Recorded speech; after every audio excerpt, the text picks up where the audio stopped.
I lobbied their parents and did a little presentation deck on why they should send their kids with me instead of the bus, because there's less stops, there's less pickup time and drop off time. It's a direct path. We can establish times better. You could have more influence over things. So anyway, it worked. And that was my first kind of shuttle business when I was 16. And I think I made like $10,000 that year.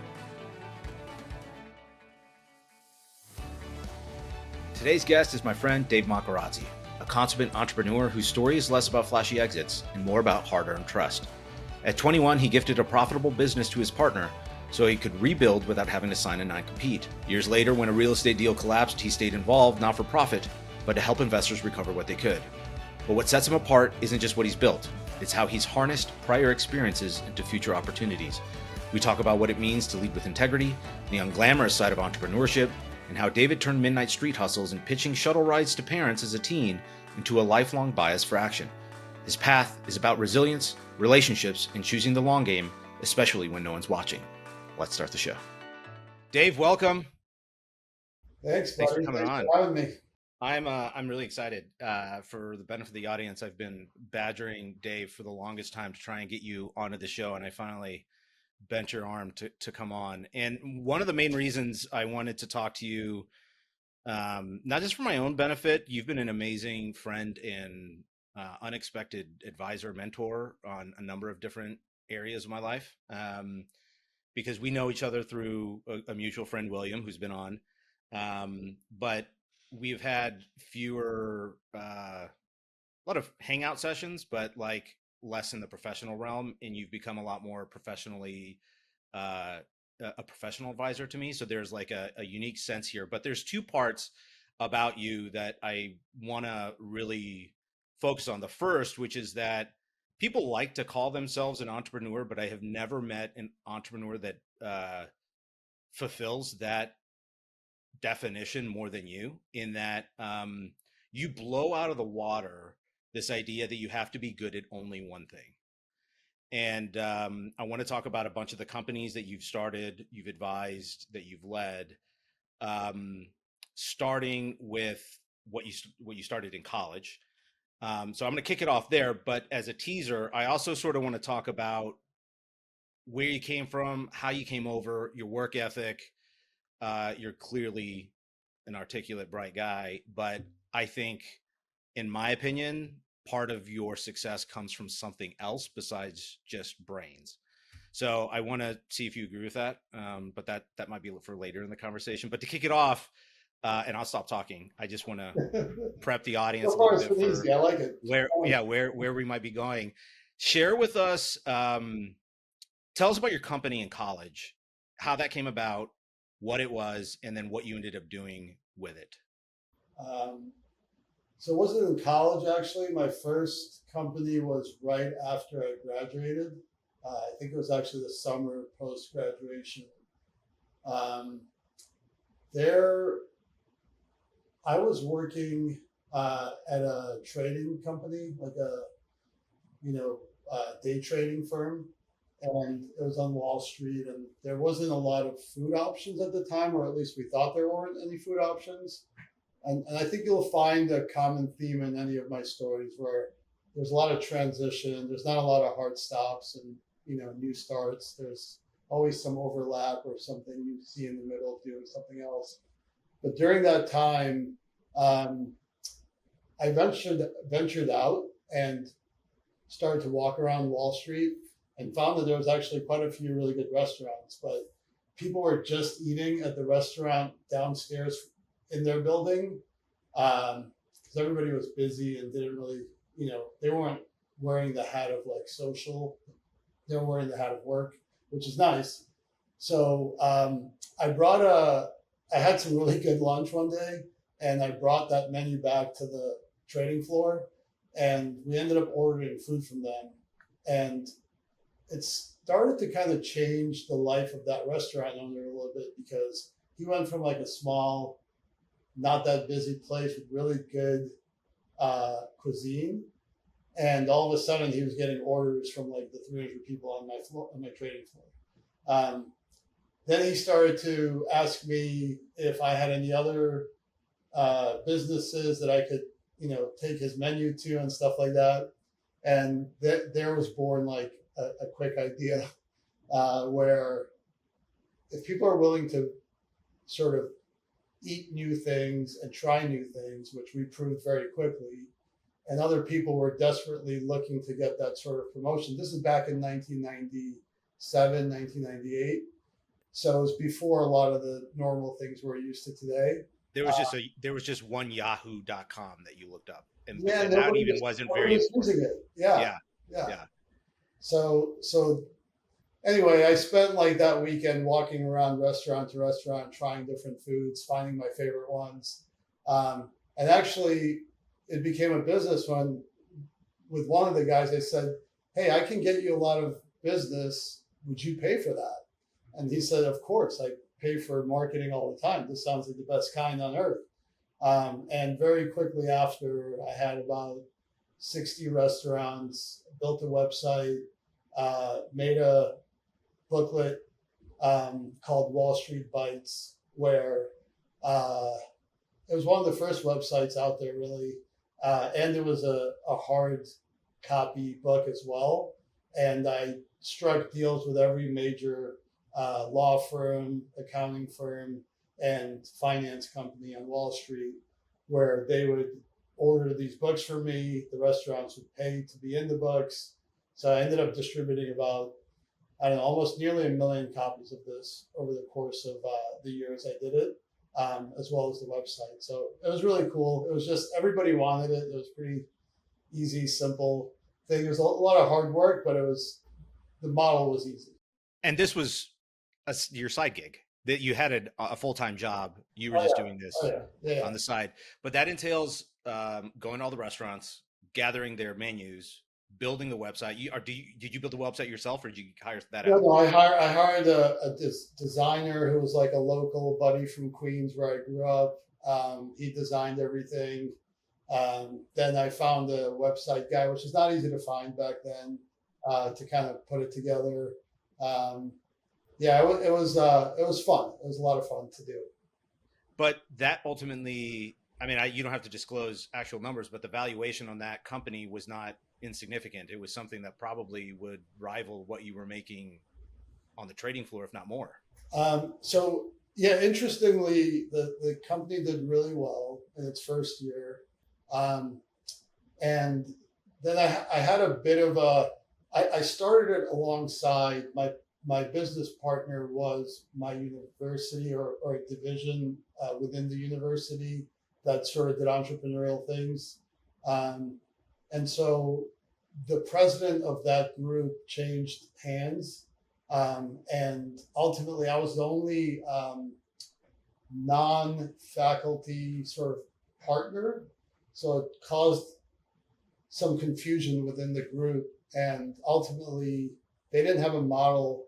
I don't know if they just think it didn't work, it wouldn't work, or what it was.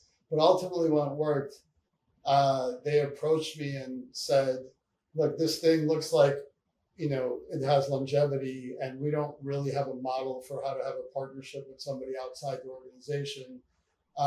So we'd like to buy you out," which wasn't very interesting to me because, like you said, I was actually making pretty decent money off the effort. But being a young guy without a lot of money, I believe they anticipated I'd have no option but to sell. When ultimately I didn't want to sell, they gave me a buy-sell option where they said either you buy us out or we buy you out. So anyway, that caused a lot of stress to a 21-year-old guy who didn't have a lot of business experience. So I did a lot of reading and homework.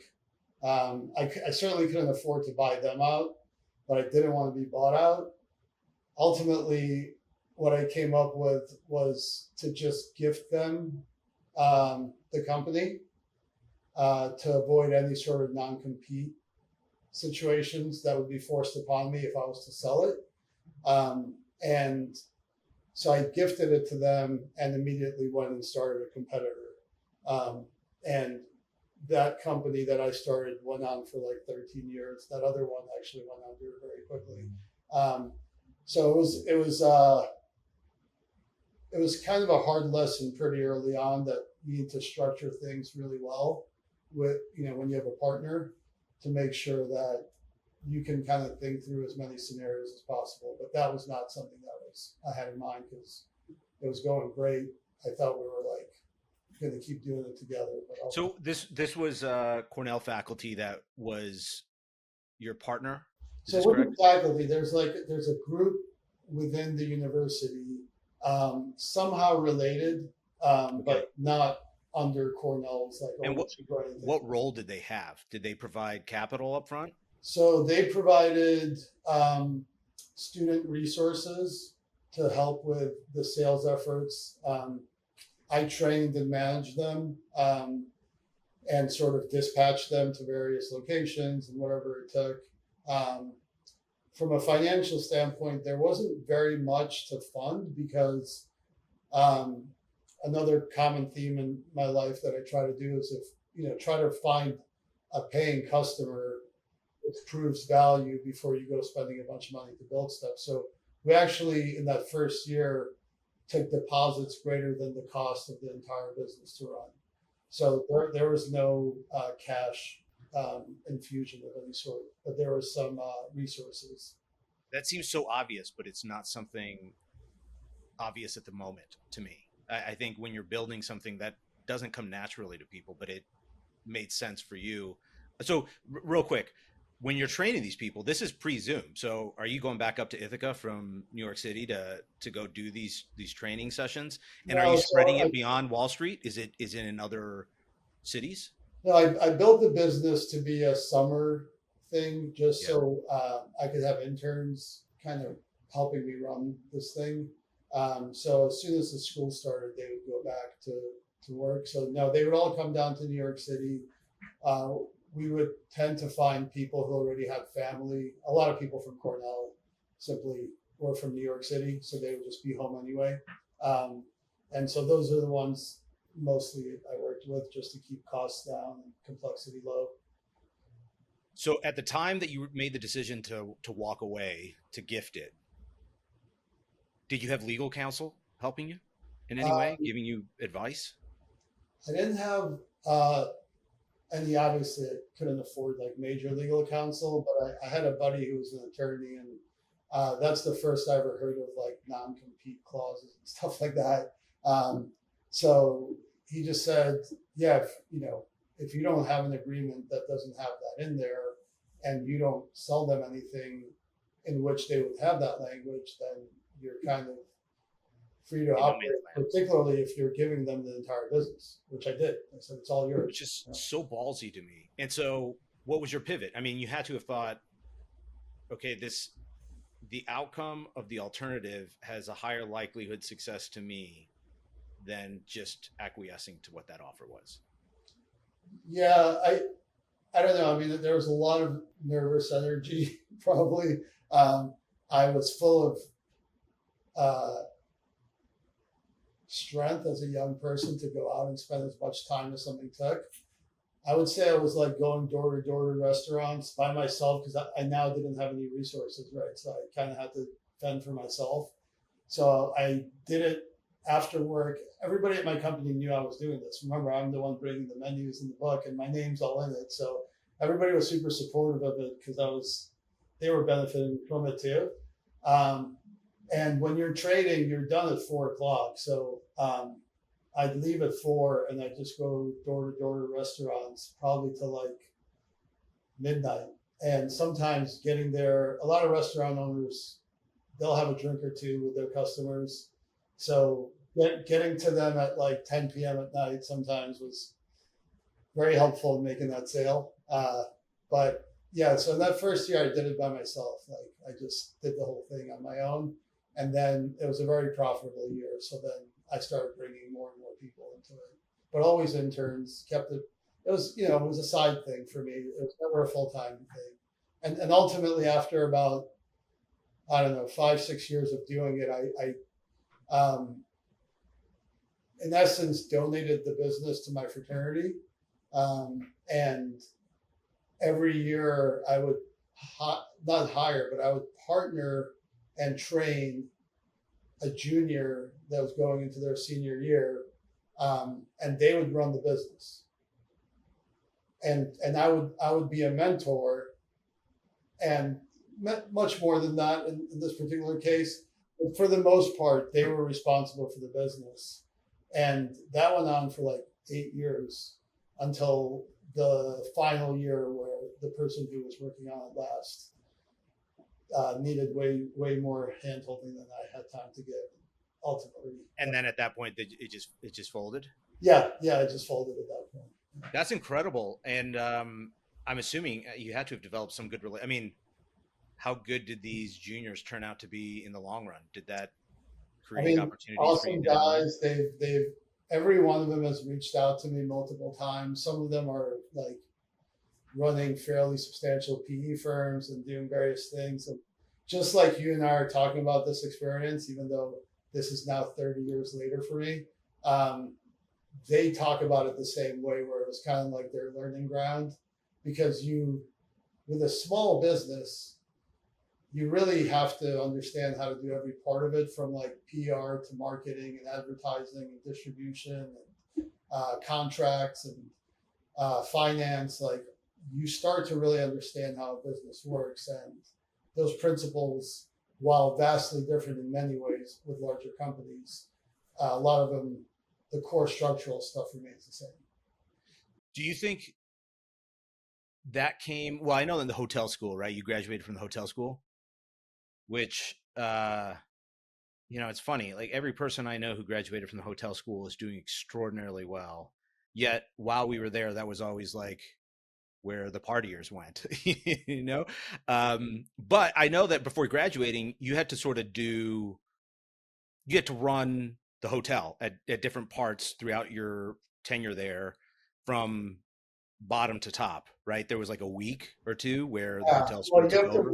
You have to run a restaurant by yourself for one night, where like you're responsible for bringing in chefs and wait staff and paying them and charging the customers a rate and putting out a menu that would interest them to come and pay that amount for it. And you're responsible for the P&L and everything. On the hotel side, there was definitely a lot of programs where you got to, participate in management and operations, but I wasn't personally doing anything that ever I had to run a hotel by myself.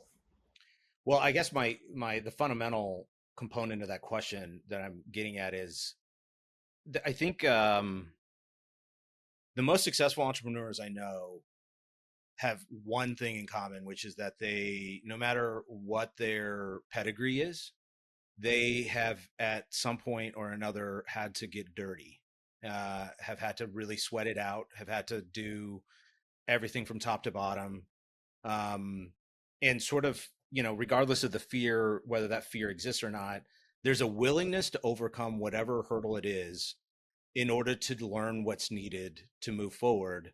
Is that something you think you had from college, or is that something, I mean, it sounds like, and maybe this is a good segue, because we could talk about this business for a really long time. I'm fascinated by it, but you started businesses when you were a kid.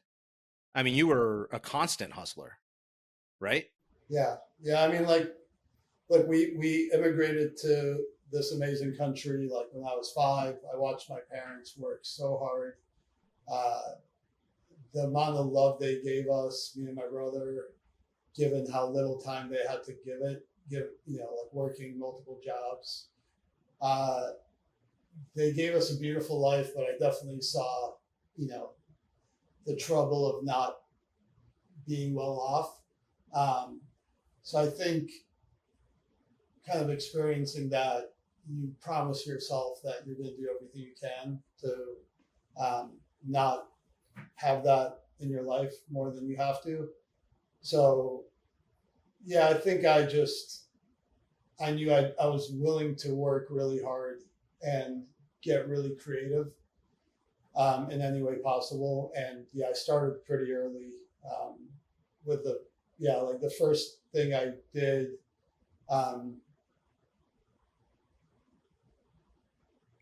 My dad, I really wanted a car. I Yeah, I was remember. hoping you were going to tell this story. Yeah, yeah, like that. That was. I was thinking There's two like this, but this one is the one that I'm more proud of. The other one, I might as well share it. But like, I would at the hotel I would stay at, they'd give you passes for ski lift tickets if you're a guest, and so I would go to the front desk multiple times to get them, and then go sell them. And I was never proud of it, but I was just like, I didn't know how You else. didn't set up the system. I was like 10 years old, like doing this. I couldn't tell my parents. I was literally just like stashing money away in like a Right. box. and But you understood arbitrage. You yeah, started to understand the market and the demand that was there. I don't know, man. It's always a tough story to tell because it has a let's call it gray in it that I don't really like much in my adult life, but I guess that's why you got to sometimes forgive kids when they do things. Um, but yeah, the other one that I was more proud of, which is my dad like couldn't really afford to buy me a car, but he said I'll do it as long as you pay for everything else. And he bought me a car for $2,000. I remember, and I lobbied the kids' parents at my high school. I went to Bronx Science, which was like either a 2 hour subway ride for where I grew up or like a 45-minute bus ride. But that bus ride was $10 a day, which was, at the time pretty expensive. But I knew exactly who was paying it because they were on my bus. So I lobbied their parents and did a little presentation deck on why they should send their kids with me instead of the bus because there's less stops, there's less pickup time and drop off time. It's a direct path. We can establish times better. You could have more influence over things. So anyway, it worked, and that was my first kind of shuttle business when I was 16, and I think I made like $10,000 that year, Holy which was crap. nuts, right? This back in '92. So you're Uh, 16, I'm 16. 17? Yeah, I was Yeah. like right when I got my license. Uh, so yeah, so that was any time I could participate in anything anybody was already doing, and I could do it a little bit better. Those are the obvious businesses, right? You're like they're already paying for it. I'm not creating some unique thing that I have to like. As my wife likes to say, try not to look for. Don't look. Well, what does she say? I always forget what she says. Don't be a solution looking for a problem, right? Right. Right. Right. uh, so that's an easier sort of format of businesses. What are people already doing? Are they enjoying it, or how can you make it better? That reminds me of I read Richard Branson's book, um, Losing My Virginity, which is a great book. It's really fun read, but he talks about how he started Virgin Records and the way he would start distributing him would be by placing ads in papers. It was like before whatever that record company that where you would cut the little Oh thing yeah, out of yeah, yeah. The CDs, EMI or whatever, yeah, and you get 10 CDs for $50 or whatever. yeah. That's how he started it. It was he got the orders, he got the money, and then he used that money to actually obtain the records and then distribute them. And I always found that so fascinating. But on that note, I want to scratch on something that you mentioned before, which I find really fascinating because um, you have leveraged very successfully. Let me ask you a separate question real quick. Was that trading job the last time you had a boss? No, I worked for Accenture. Okay. Yeah, it used to be called Anderson Right, Consulting, right. but after that job, I went to Accenture for 2 years Okay. before I went entrepreneurial. Well, I want to ask about that, but the one thing that I was going at before is at each juncture, as I've looked through sort of the chronology of what you've been able to accomplish, you've leveraged off of every preceding opportunity into something that I don't want to say organically fit into your next pursuit, but there was a path that seems logical, at least deducing it backwards, right? I'm sure it may not have been clear at that point, but how that's not just, I mean, I would suggest that that probably is present in more people's lives than we would expect. There's just a lack of that ability to sort of identify what those are. And I'm curious, like that experience at 21 or 22 with the university and walking away and still being able to build that, I would think combined with, over time has created an opportunity for you to say, one, I, I trust my gut. I know where I stand with this and I can see an angle. And two, because you've had that success, it's giving you a keener understanding to identify what those next opportunities might be. I'm not trying to put words in your mouth, but how does that sit with you? Do you think that's true? Um, I'd say yes. I think it's really hard for me to ignore when I see something obvious. Is a really good way, I think, for me to summarize it, maybe. So those transition points, whether they're natural by design or just my inability to ignore something that is an opportunity, um, which I don't go out seeking it. They kind of show up, but I can't like put my mind to sleep when I see something or hear something that I'm like, that's an obvious miss in the world, and if there's a way to solve it, um, either I'm going to do it or I'm going to at least talk about it so somebody does it, because it's a shame that it's sitting out there. So that's where kind of some of the transition stuff comes from. Do you think Anderson helped you as it relates to identifying those trends? I mean, you're studying P&Ls and operational contingency plans and seeing what works and what doesn't. Yeah, I was more on the tech and change management side of things at Anderson more than I was in the financial side. Yeah. So I was a consultant. Like I would go into um, businesses that were merging, being acquired, and try to like look for inefficiencies and see how tech can solve for some of those inefficiencies. Obviously, the hard part was redundancy when you'd see like multiple people doing the same job that either tech could do or one person can now do as the companies merged. Um, so looking into these big companies that have been around a long time exposed an amazing amount of overhead, inefficiency, politics. And again, at that time, I'm 22, 23, right? And I'm having to cut through this stuff. So I had really good leadership there at Anderson that helped me figure out how to look at process, find the holes, fill the gaps. I use that all the way through the rest of my career, and I still use it today. Um, but yeah, I mean, I think there's just so many intelligent people there that I would go again. The door to door is a common theme for me, but I would knock on partners' doors when I was not allowed to and had no business doing so, and just peek my head in and say, "Hey, I'm on the bench. They don't have me on the project right now. Please give me something to do." Like I cannot be bored. And some of them would say, "Get out of my room," but like enough of them were like, "Who is this guy? Like he's come in, sit down, tell me about yourself," and then they'd put me on their projects after that. And so, that event would let me work directly with a partner instead of like the hierarchy of like 16 people in between. And that's kind of ultimately, I looked at them as entrepreneurs because you kind of have to buy into that position. Right. So anyway, they inspired me a lot. I learned a lot there.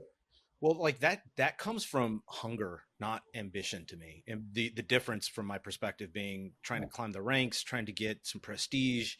You're coming at it from a perspective of, I want to attain that knowledge. I want to hustle. I want to get out. Where do you think that comes from? I mean, that has to be part of your upbringing. But I'm trying to think, and here, let me just frame it for you as it relates to even you, because, you know, as a dad, how do you instill that desire, that agency, that self-sufficiency to, in many ways, not just push forward, but actually filter out the noise? Like, yeah, I got two wonderful girls, and um, I try to, like, anytime they show curiosity in something, um, that's a desire for learning. It's actually being genuinely interested in something, and it's hard to fake that in life. So um, if they're curious about something, and me and my wife give them the ability to chase that curiosity into like actually doing something with it, um, I don't know. You see that flourish. Like one of my kids, she just, it starts with a Lego set, right? And some kids will just throw that in the garbage, and other kids, like my youngest daughter, can't wait to come home and build stuff, right? And so, what could I do with that? I don't want to tell her you must be an engineer or an architect.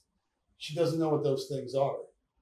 But what I can do is say, are you bored with your Legos? Do you want a different type of, play set that has robotics possibly, or whatever it is, to see if like that's an area of interest and curiosity for her, or is she perfectly happy with Legos, which makes me believe, okay, she's not looking to one day be an engineer or architect. This is something she loves doing as a hobby. Great, right? And so, if we can expose the additional, or give her a lens into what else is possible when you're building things, and see where she naturally wants to go with it, that she could take for the rest of her life and enjoy what she's doing without it being work or a chore, right? Because she's doing it without anybody giving her anything to do it today. Yeah. And that's the sweet spot. I also think, as you're mentioning this and thinking about kids, there's something special that you witness, or I am witnessing with my own kid, which is that like his more of him gets revealed. I mean, I see why a blossoming tree is often an analogy to describe a child, because it sort of comes from within. As we grow up and we become adults, I've thought about this quite a bit, and I don't know if this is accurate or not, but whether it's the shadow self because of the noise that sort of clouds who we may be, or other circumstances, we tend not to gravitate toward things that have friction, things that cause us discomfort.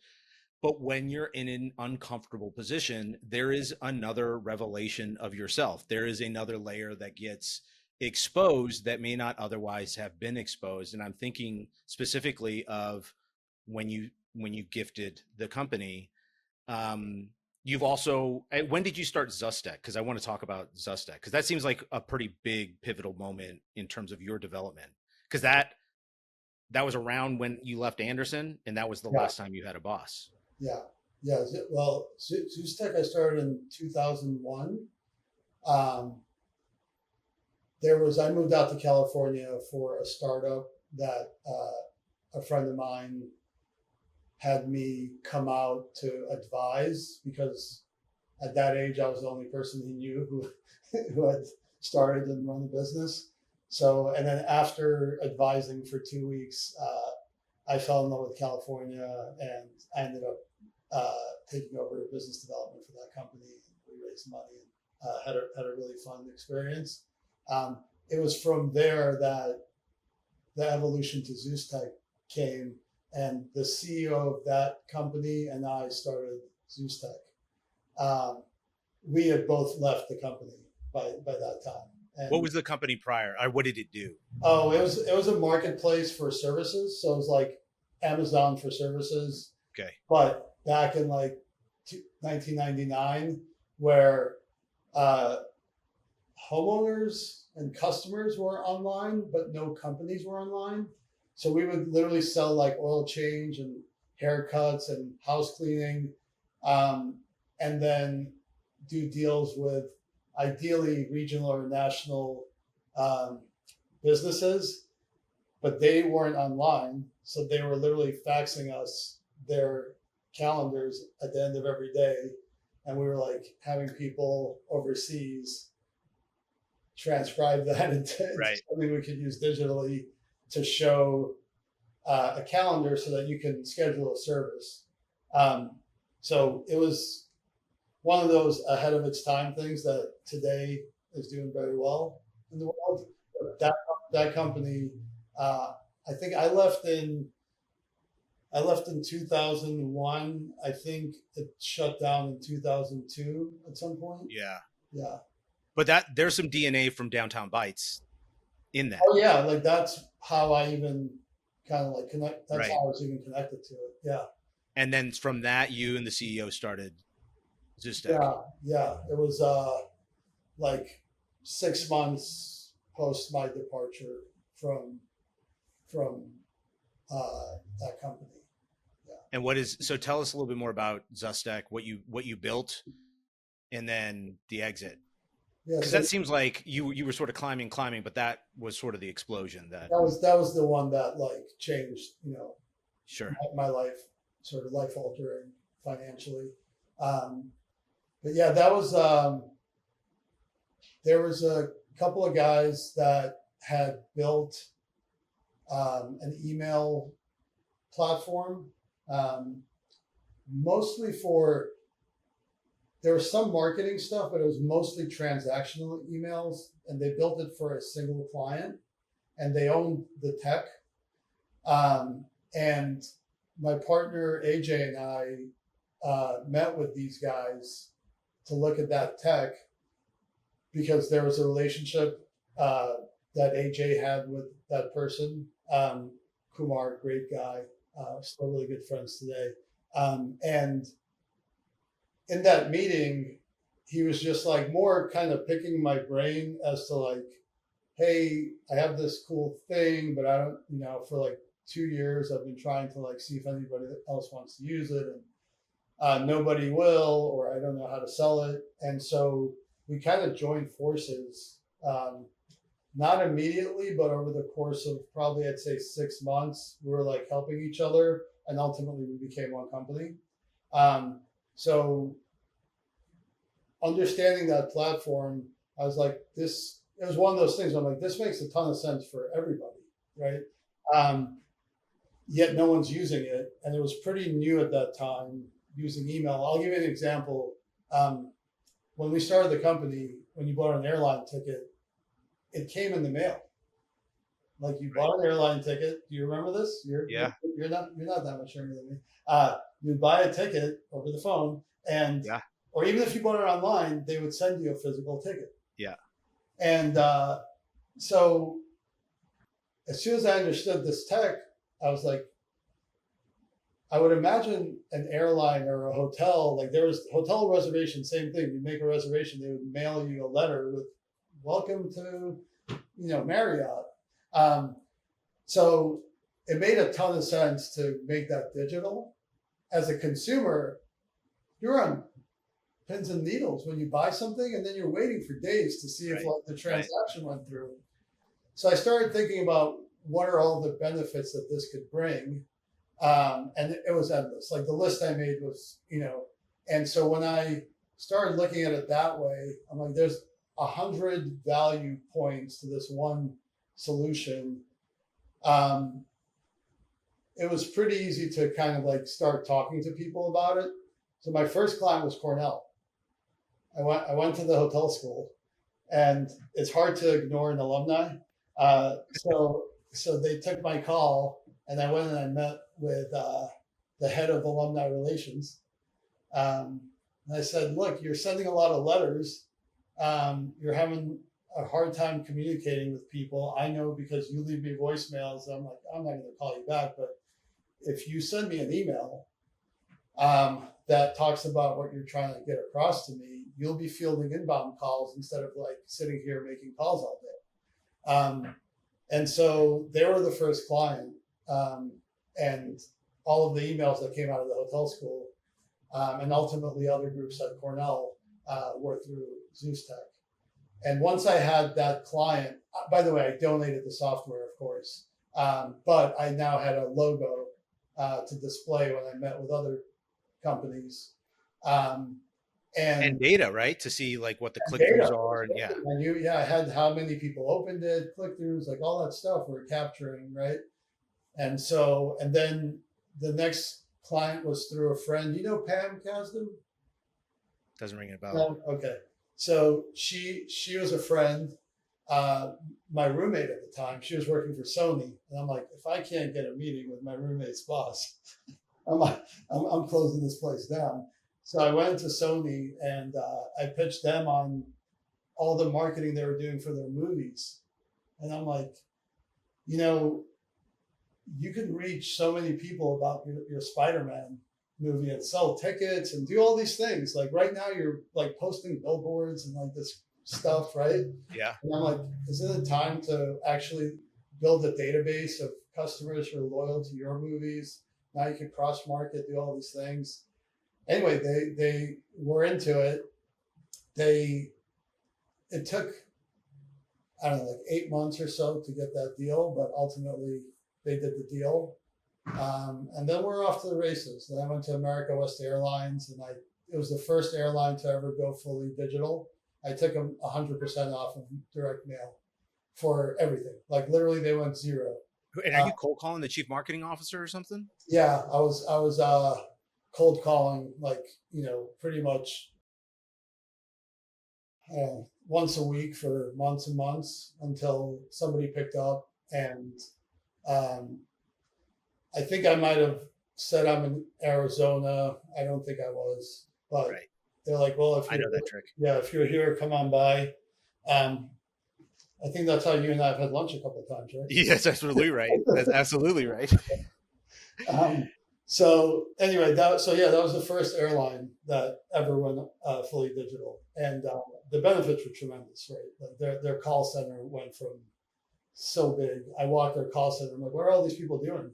They told me, and I'm like, they're literally fielding calls of people that are afraid that their purchase didn't get through. Totally. Right. I'm like, not only am I going to save you money on direct mail, but like you could probably cut half this team like overnight. So anyway, and then 1,000 clients later. So that whole thing was pretty much bootstrapped as well. We never raised money, and grew that business to about 300 people internationally, and then sold it to InvestCorp. So I mean, that was the formation of CRMs, right? I mean, that was like the system had a function without the CRM, but as we implemented CRM into the solution, the results were exponential, right? Because now I know exactly, like, Mattel was a client with all their brands like Hot Wheels and Barbie and all that stuff, right?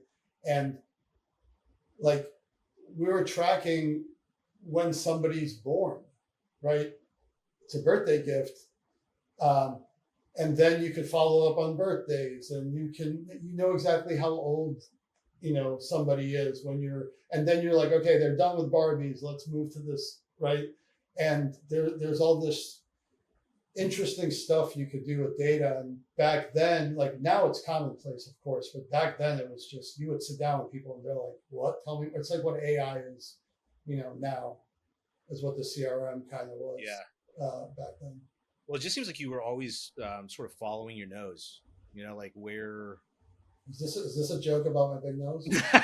No, not at all. What I'm saying is you sensed opportunity, and what you didn't know, you learned, and you just kept pursuing angles. Like, I just have never met anybody that's so fluent in technology, marketing, operating, being a principal, being an advisor, raising money, selling companies, that's just a lot of hats to have worn and continue to be able to call upon so quickly, which is why I do enjoy talking to you, because you can really talk a lot of different languages, within business. You can speak fluently.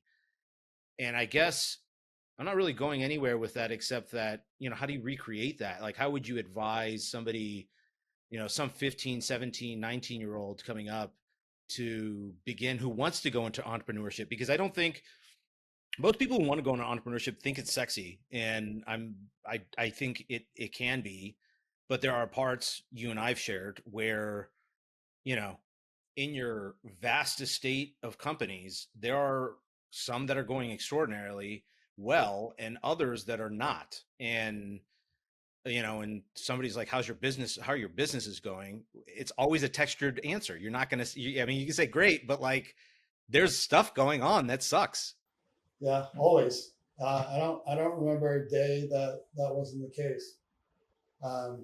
Yeah, there's never been a time. I'm pretty diversified, so there's never a time where every industry I'm in, or certainly even within the same industry, if there's been times I've had 3 or 4 companies in the same industry, and 2 are doing great, and 1 or 2 aren't. And I think back to your question of how do you guide somebody to expose themselves to all these verticals or knowledge bases. I think really just follow passion. Like, people bet on passion. I don't know how else to put it.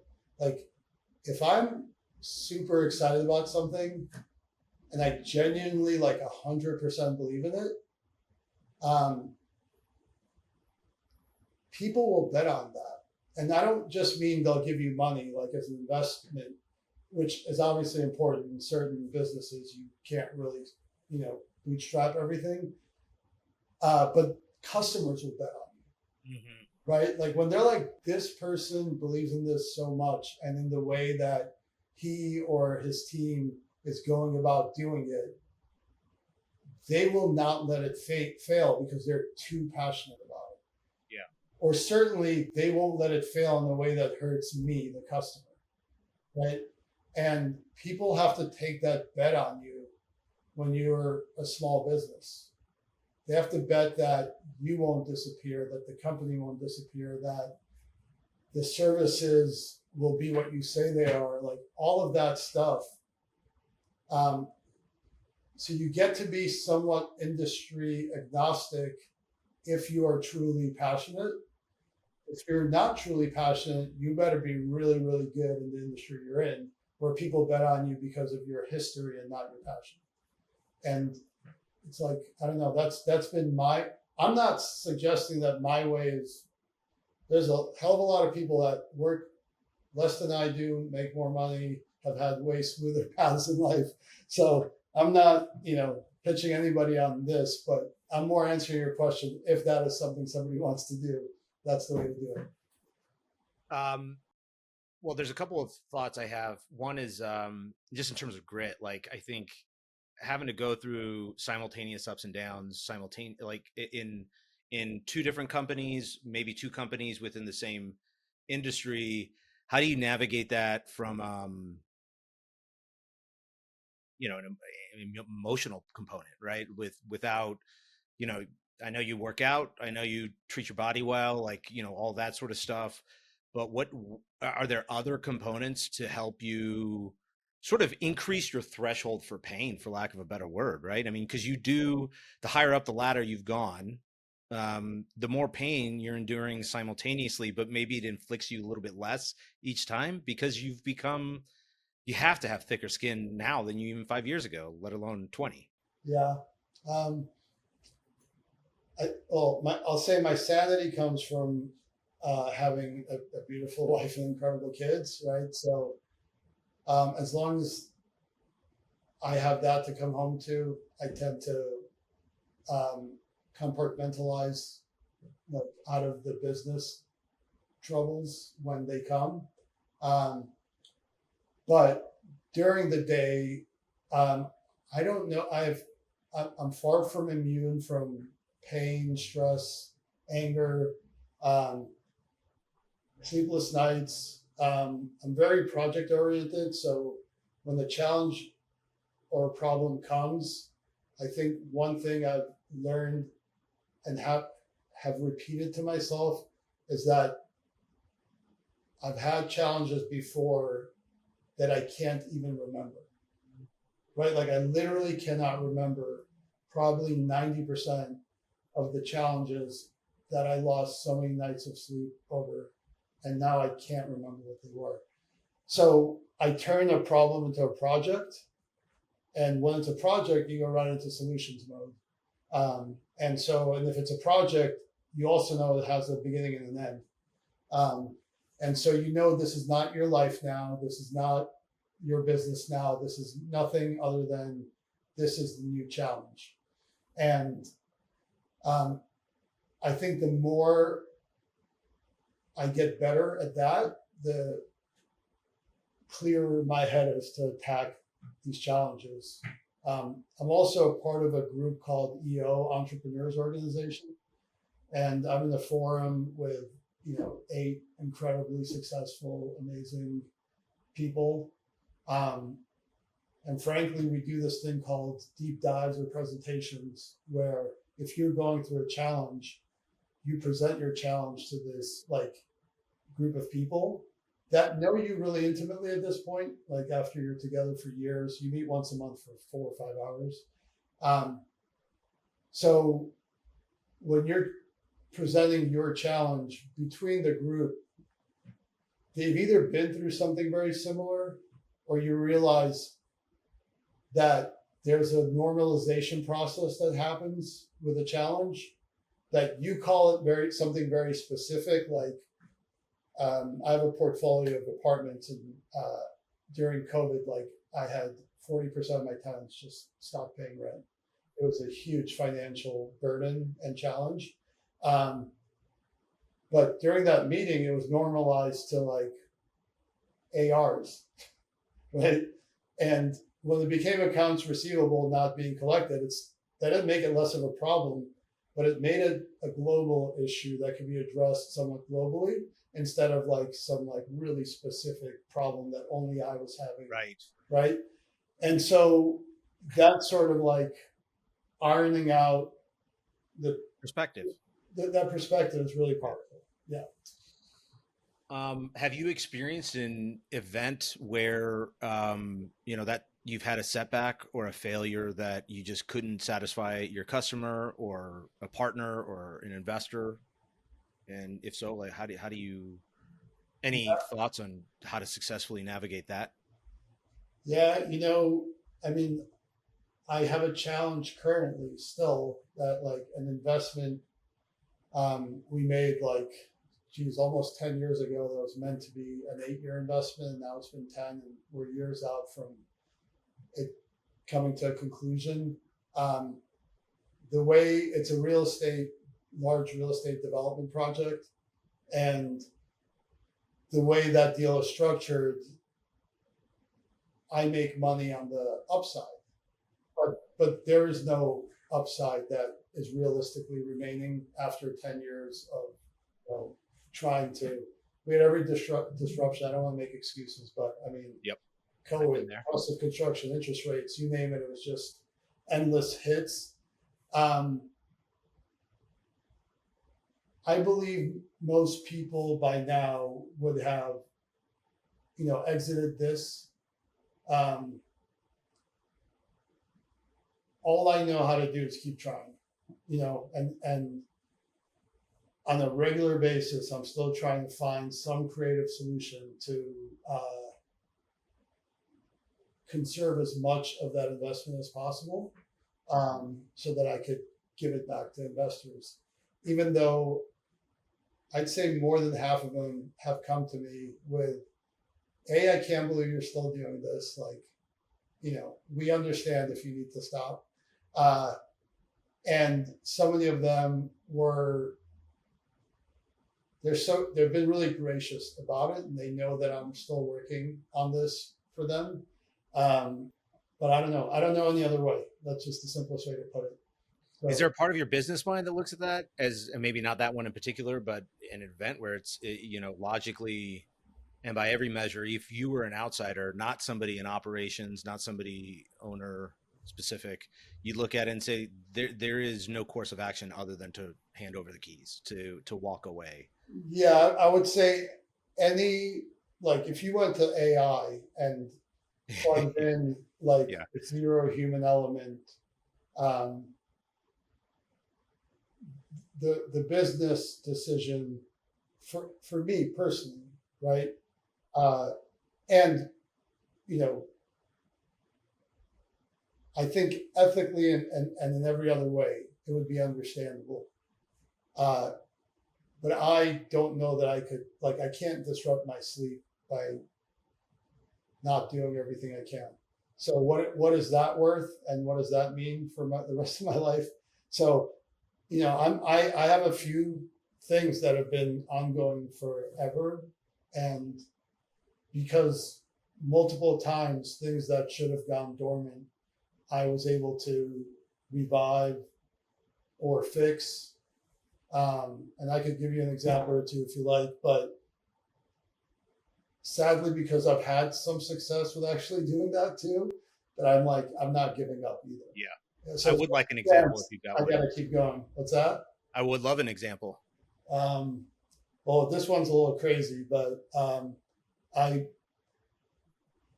bought a defunct, incomplete, I believe it was 30 or 35 home development in Palm Springs. The entire customer base was Canadian. So the building next door, all Canadians, and the handful of completed homes Canadian. They loved coming there to be there during the winter. We did absolutely all of our marketing to the Canadian community. And there was a ton of interest in this project when it was going to be complete. As soon as we completed the project and launched it, the Canadian dollar fell like 40% or something crazy. Okay. So literally every single ounce of marketing effort, from brokers to ourselves to brochures to you name it, was to the Canadian market. So, and they were heavily in the Palm Springs area to begin with. When that exchange rate flipped so badly, not only were they no longer buyers, but every other Canadian that owned property in the area was selling their home to take advantage of the exchange rate. So it got into a problem because we had a hard money loan on this asset, and we had to so there was a cliff. And the group we were working with was kind and like trying to work through it with us. But after a few months, when the whole market there tanked because of this issue, they didn't see like a natural conclusion. So they're like, look, guys, just give us the keys and we'll call it a day. The same thing. I'm like, I can't do that. I have like 20 investors that I care about. What year was this, by the way? This is, this must have been like 2015 or something, something around there. I don't, whenever that big drop was, I don't remember. But so I was like, I can't put it to sleep because then everybody loses all their money. Yet I don't have a great solution for it either. And the bank gave us like 30 days and they wanted their money. So I got an extension, I think, to 60 days, which they were gracious enough to give. And then stayed up all night, wrote an email that was insane to all the investors. And the email said, we could either lose it all or we're all going to work together, buy these units, rent them out until the market rebounds, and then sell them. And there happens to be 25 remaining units. There's like 20 of us. Everybody buy one. I'll buy what's left. Whatever. Let's do it. I lined up a bank to provide loans that would use the equity we had as our investment as the down payment. So nobody had to come out of pocket any more cash. I was like, you could either lose it or have this asset in your name, so you could do whatever you want with it, but I promise you I will manage it 100% through exit. Everybody did it 100%. And we closed and bought all of those units, leased them all up. Obviously we managed everything where the investors didn't have to deal with it. And then as the market started going back, which didn't take long, it took like less than a year.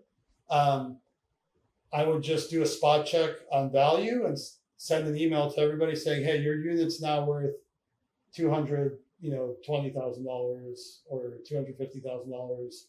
Do you want to put it in the market or hold? Market or hold? Market or hold?" And over the course of 2 years, everybody sold, got their money back, and obviously, I didn't make anything from that effort because there was, people just got their money and their loan back. But I saw it all the way through, and it was kind of a weird. That's an incredible story. Solution, but we did it.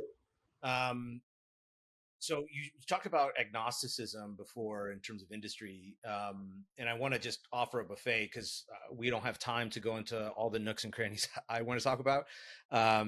I'd have you here for 3 hours, but you obviously alluded to real estate. You've done development. You've done your own sort of partnership deals where you're the main LP.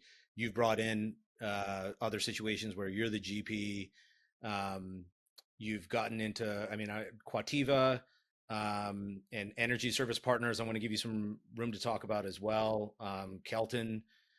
Which of these sounds appealing to you to sort of talk about under the lens that what I'm interested in all of these, but what's the through line in terms of what has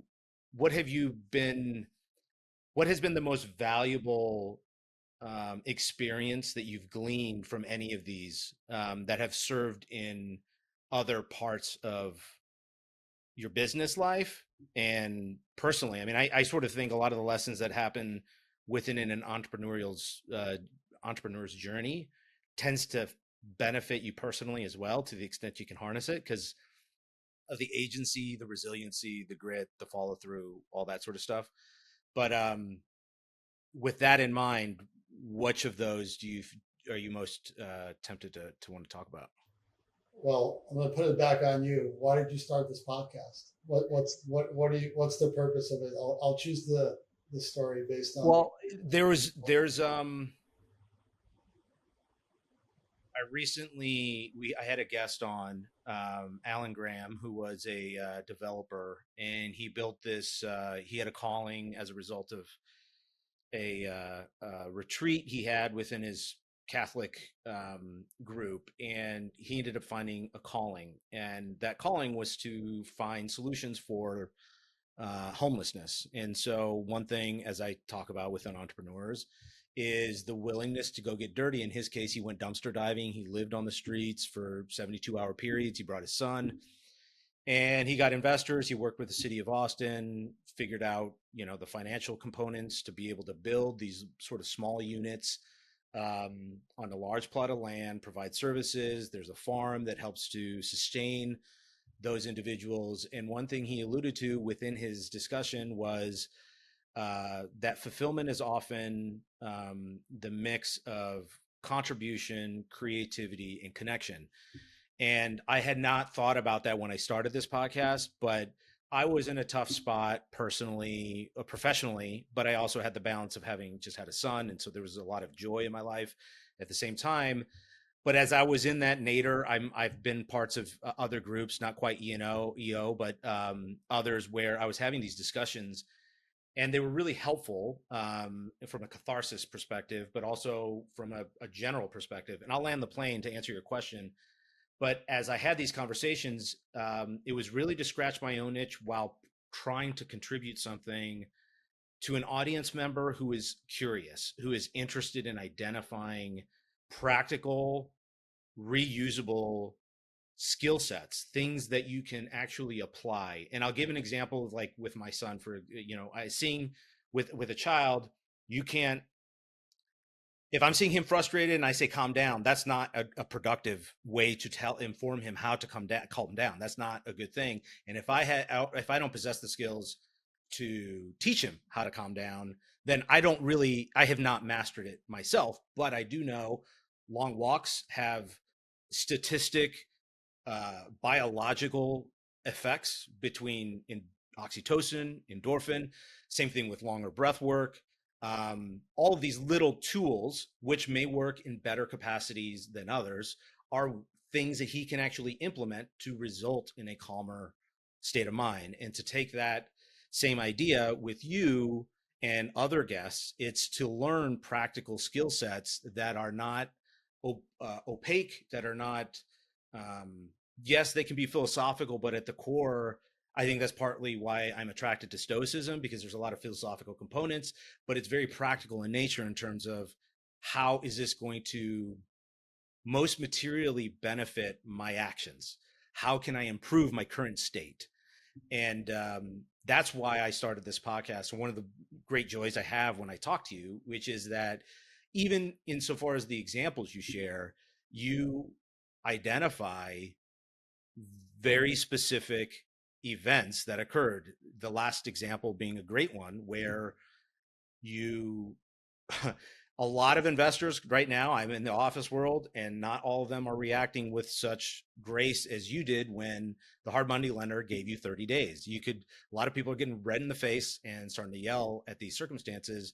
You accepted the reality, you identified some potential solutions, you put it onto the people who mattered most and presented them with an opportunity, and you took a huge hit on the chin to continue doing that. And so there's a lot of things that I draw from that, including, integrity, legitimate care for your investors. Those investors may not return, and I'm sure you hope that they may, but doesn't seem like the reason that you were doing it.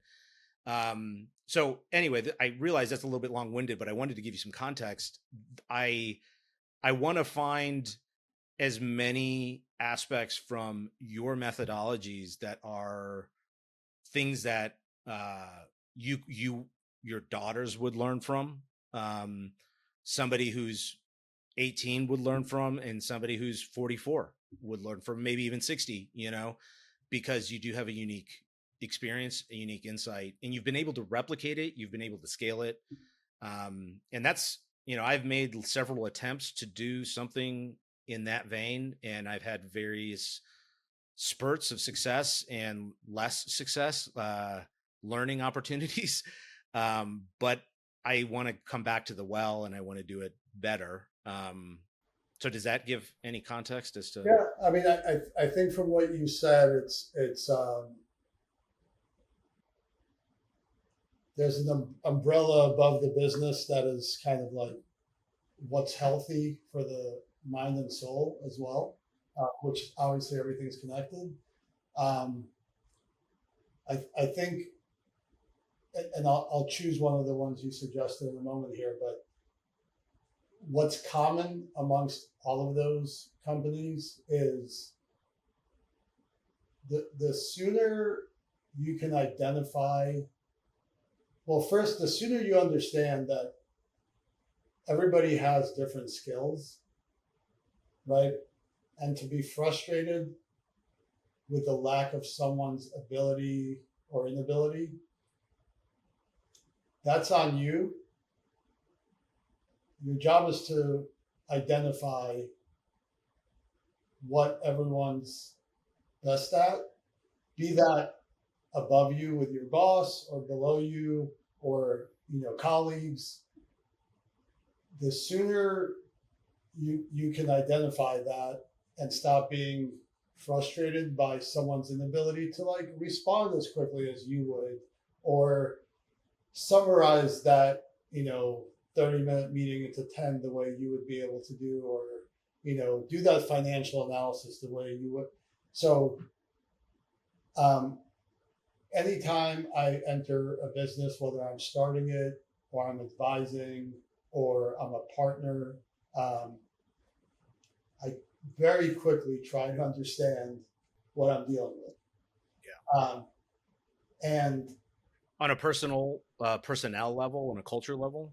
Just like on an everything level, professional, personal, and otherwise, right? Some people work really well under stress, and some people break in half when they're stressed. It doesn't mean they're incapable or not valuable to the organization or to the partnership.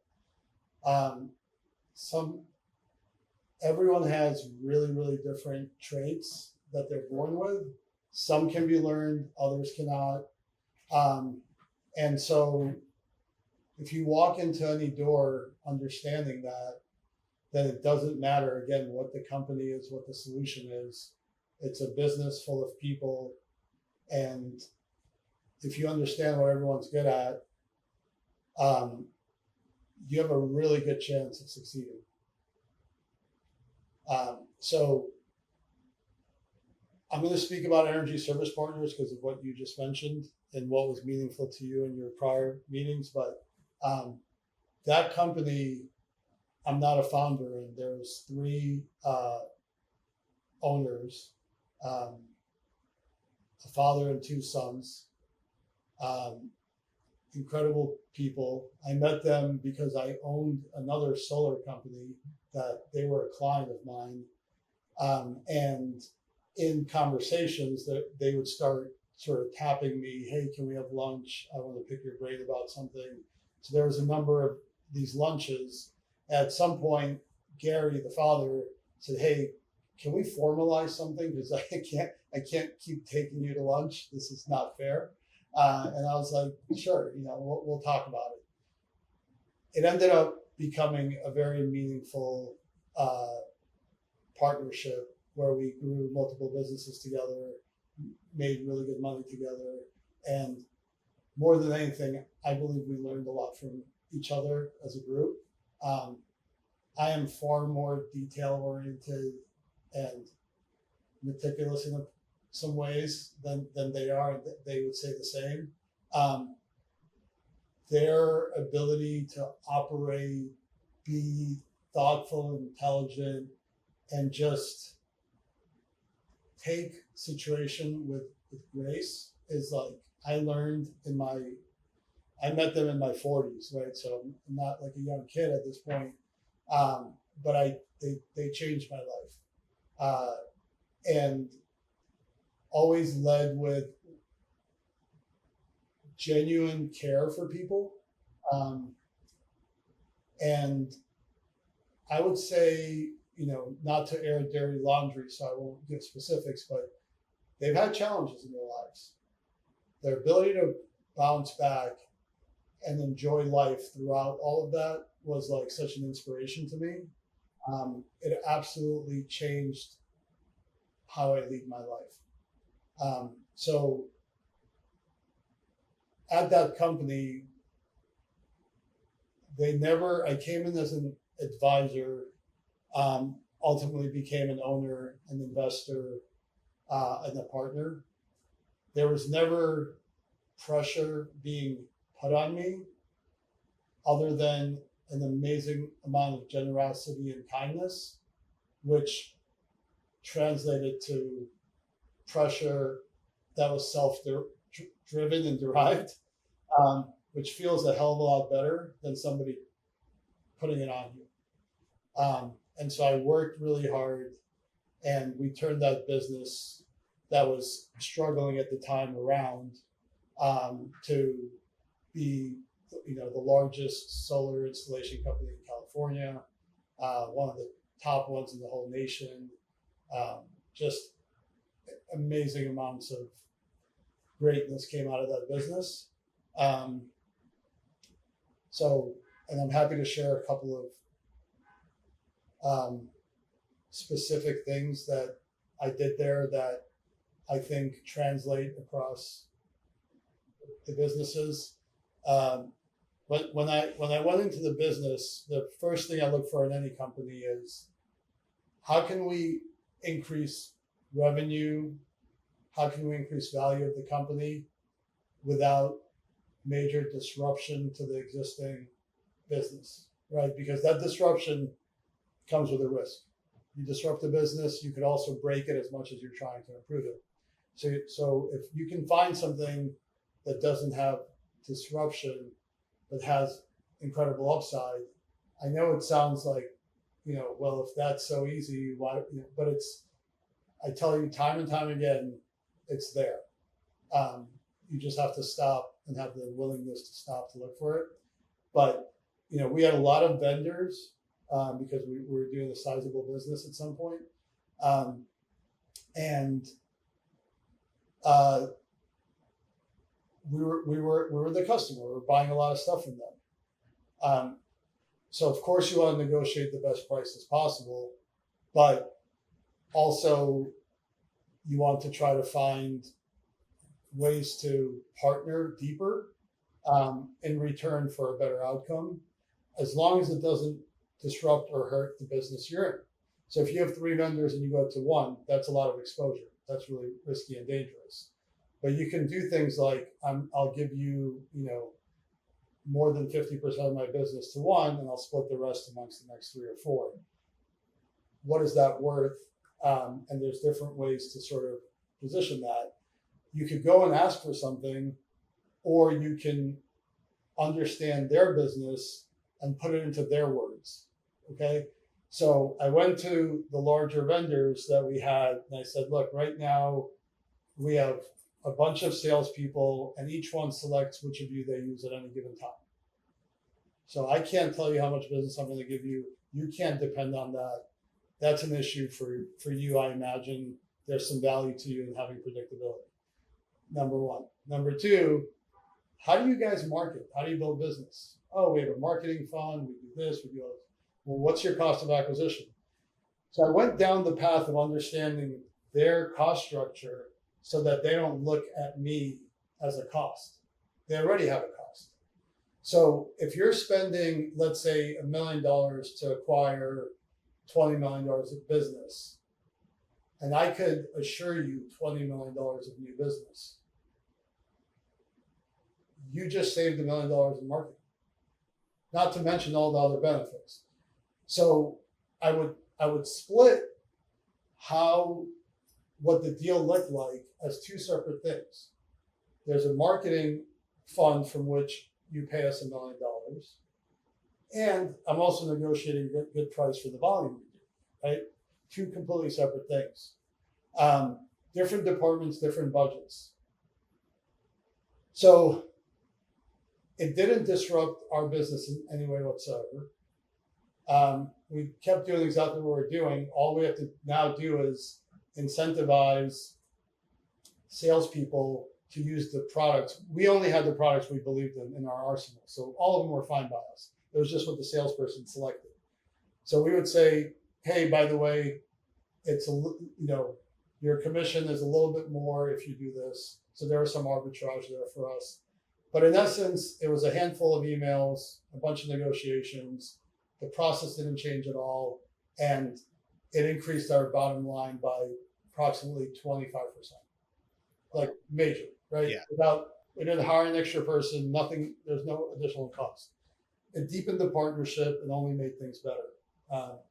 So anyway, that's just one example, and I'll stop there. But that's the type of stuff that in most businesses, if you go and you start to understand not only how does your business work, but all of the players in the ecosystem, what makes you successful vendor, what makes you successful employee, what makes you successful partner, what makes you successful investor. If you truly understand what makes them successful and you build your partnerships on those principles, there's usually some low-hanging fruit that has been missed.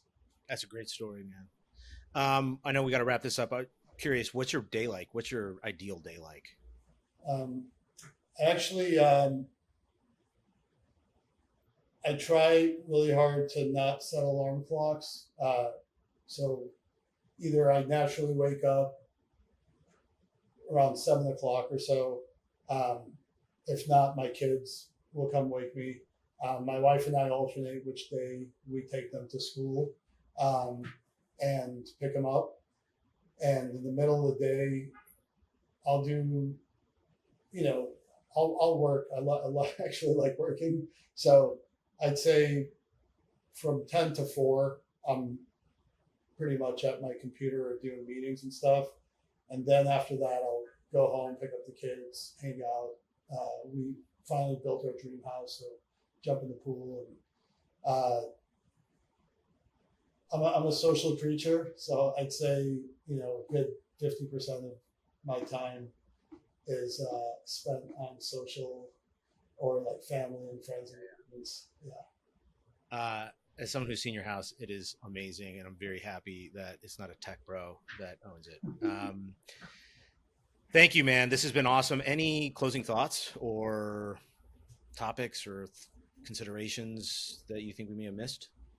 I don't know. I mean, right after this, I have some meetings with, there's a group called ERA, Entrepreneur Roundtable Accelerator, where I'm a mentor for like new startups, where I meet with like 5 to 10 companies a year. I don't know. If you don't do any mentoring, I think I would say that's got to be one of my favorite things to do. Like helping guide people in a new environment. When I think back of what's made me happiest beyond family, that's got to be like some of my best. We didn't get into any of that, but some of my best stories are from that stuff. It's really cool. That's funny because the whole time we were talking, I couldn't help but think if you've ever thought about teaching. But that's for another day. In that way, yeah, never anything more. But yeah, it's one of my favorite things for sure. Thank you so much, man. This was awesome. I really appreciate it.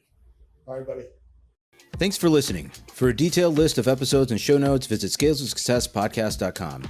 If you found this conversation engaging, consider signing up for our newsletter, where we go even deeper on a weekly basis, sharing exclusive insights and actionable strategies that can help you in your own journey. We'd also appreciate if you subscribed, rated, or shared today's episode. It helps us to attract more illuminating guests, adding to the list of enlightening conversations we've had with New York Times bestsellers, producers, founders, CEOs, congressmen, and other independent thinkers who are challenging the status quo. You can also follow us for updates, extra content, and more insights from our guests. We hope to have you back again next week for another episode of Scales of Success. Scales of Success is an Edge West Capital production.